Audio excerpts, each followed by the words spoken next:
Hey folks, welcome back to another review with yours truly, Sam Healey. Today we're taking a look at this game right here. It's called Winged Spirits from Grandoor Games, and it is basically a way to play 5 different games with the same components: a bunch of ping pong balls, 3 rubber strips, and a whole bunch of little poker chip tokens. And it gives you 5 games to play. So we'll go over each of the 5 different ways that you can use those components to play these different games. Then we'll come back with some final thoughts in just a few moments. Let's hit it.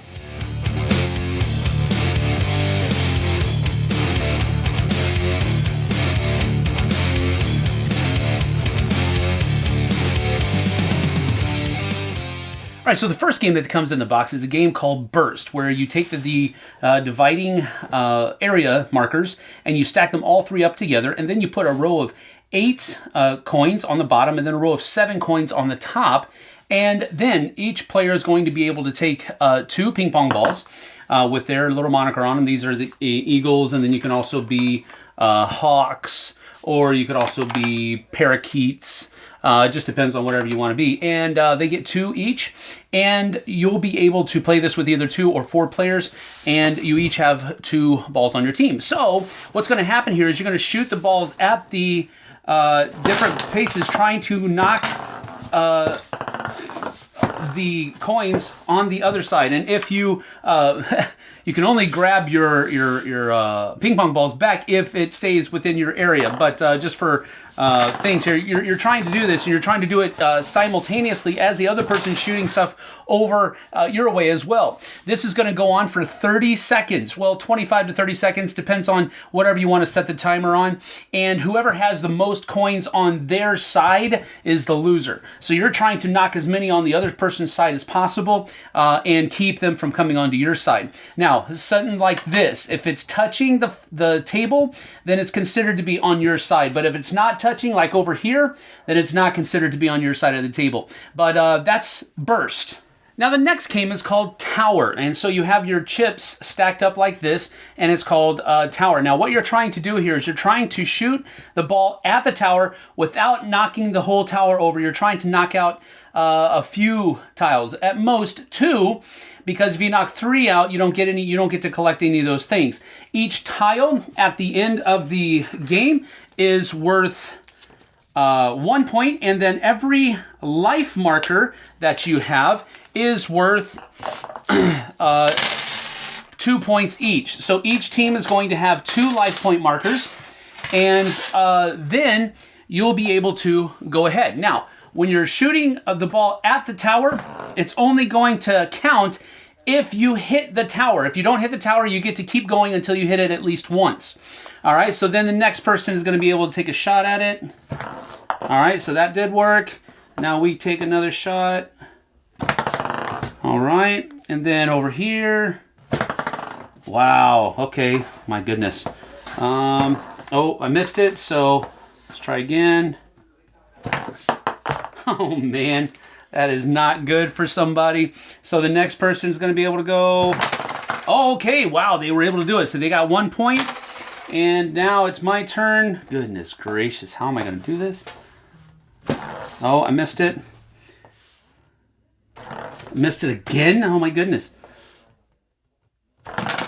Oh, that knocked the whole thing over. So I would lose a life point at that point, which means that I only have 2 points now. And this whole stack would be stacked up, minus the one that has already been won, and you would continue working again.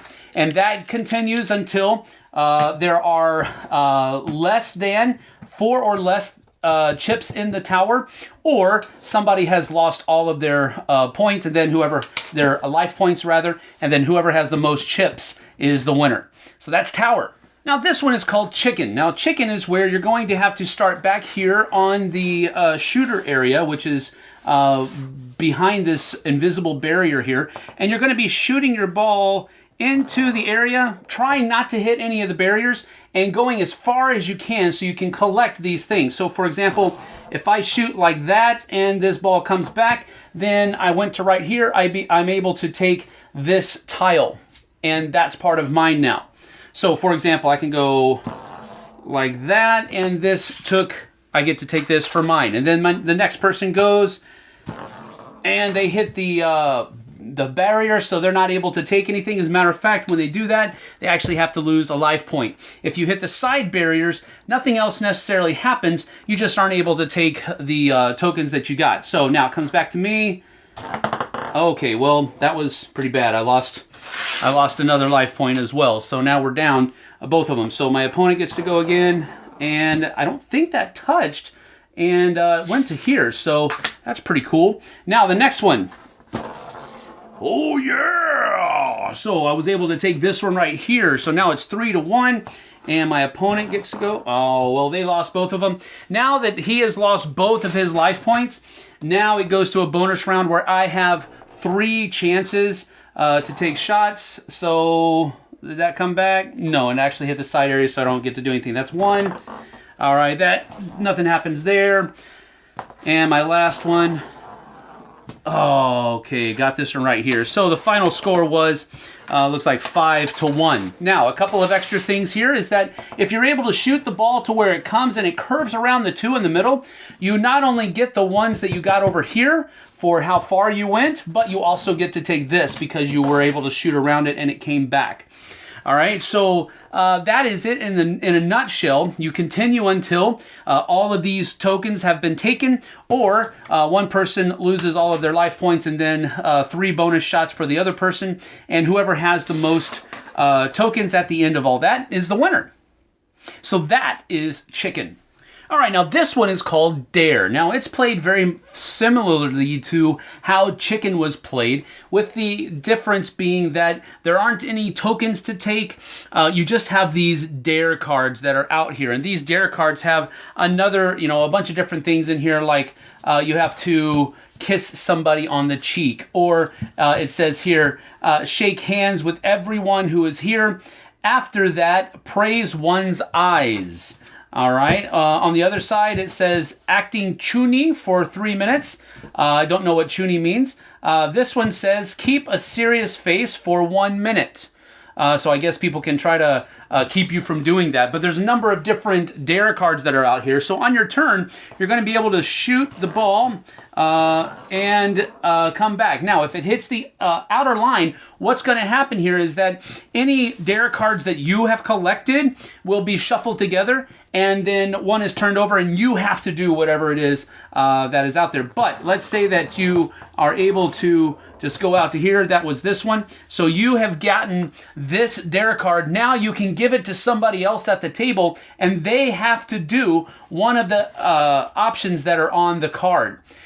So that's how this works. It's really just you keep going until all of these Dare cards are gone, or as the rules state, everybody gets bored. So that's Dare. It's played very much like Chicken, with the caveat being that there are Dare cards out here and not chips for points. And then finally, there's just a challenge mode where you can take and try to do different challenges. Like this one's the easiest one, where you try to skip the ball into the box there, and maybe it'll work, maybe it won't, but you're just trying to get it in there, but not really working too well for me here. Let's see. Oh, there we go. See, it's stuff like that. That's the easiest one. There's one where you have to kind of set this up here like this, and then put this up there like that, and then you have to try to get it in there again. But you get the idea. You configure the boxes in different ways. You use these things to kind of get it over there, and then maybe you're trying to just get it into the box. Oh, like that, that type of stuff. So there's just a different bunch of challenge modes that have different difficulties in them. But that's everything, all the different kind of games that come in the box and in the rule set. Let's get to my final thoughts.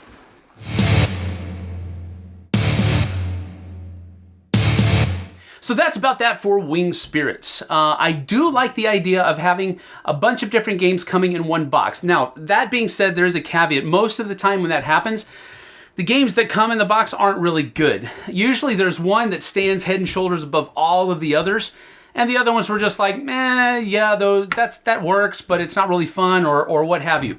And I have to say that I think that in this box, there's more than just one that's kind of a front runner that looks like it or feels like it would be fun in a number of different situations. And there are a couple that are just like, those are just ideas that kind of weren't really completely fleshed out. Something you do on your own, not really in a group of people.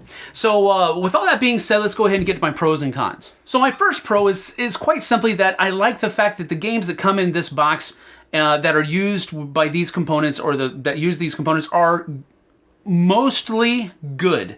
There's only one game, and that was the dare game, that I really just didn't enjoy. I don't like it when games do that. A truth or dare, spin the bottle type of stuff. I just don't like those kinds of games, because you never know if you're going to be put into a compromising situation that you're just not comfortable with, and I don't like it when games do that. So dare is just kind of not even there. So that strips it down to just really 4 things that come in the box. And in those 4 things, I think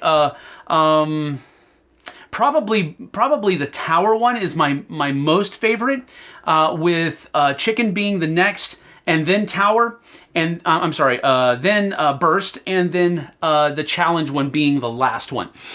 Because the challenge one is the one that just kind of feels like you just do it on your own when you don't have anybody else to play a game with, or something to that effect. It's almost like solo mode. Hey, see if you can do this, which I don't mind that, but it's not really a game, so to speak, at that point. It's just, you're just passing time. It's a time sink.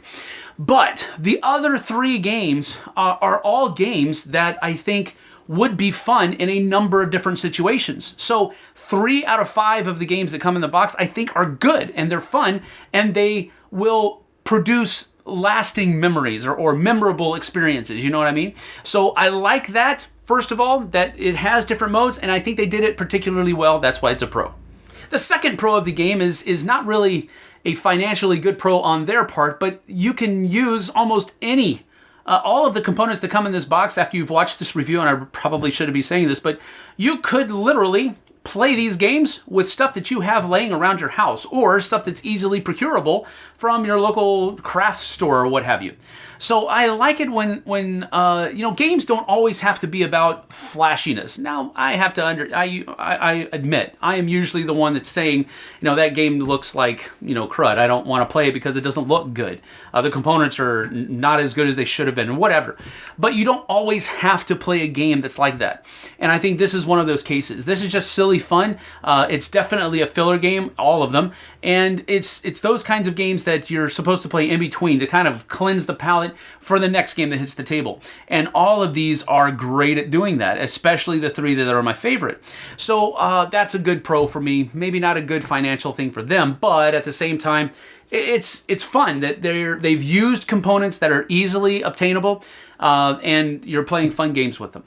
Now, similarly, my only con is that, exactly. You've used components that everybody can get. So unless you have a very marketable price here, you're going to have trouble selling your game, because I can go pick up this stuff.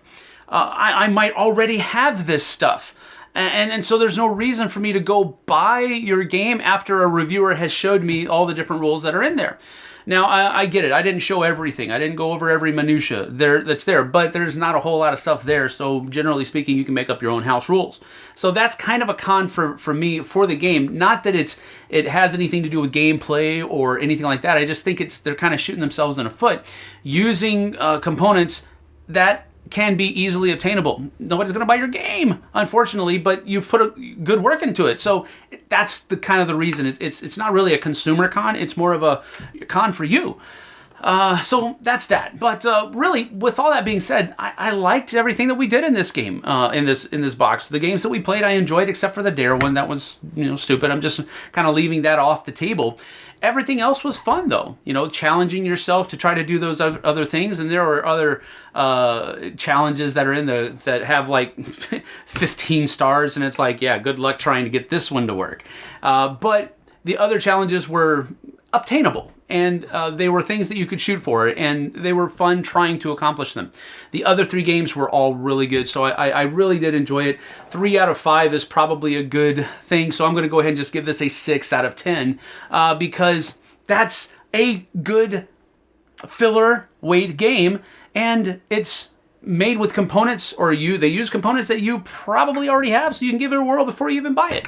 But I would recommend that you buy it if you enjoy the activities that are here, because give them the support that they need. You know, they produced the game, they went through fleshing out all the rules and that type of stuff. So support the producer if you can get it, or the person who made the game, so that you can give them support that they should be getting and that they deserve for putting in the work. So with all that being said, 6 out of 10, I really did enjoy the time. I think it's a good filler game, so take that for what it's worth. Thanks for joining me. I certainly appreciate your time. We'll see you guys and gals on the flip side.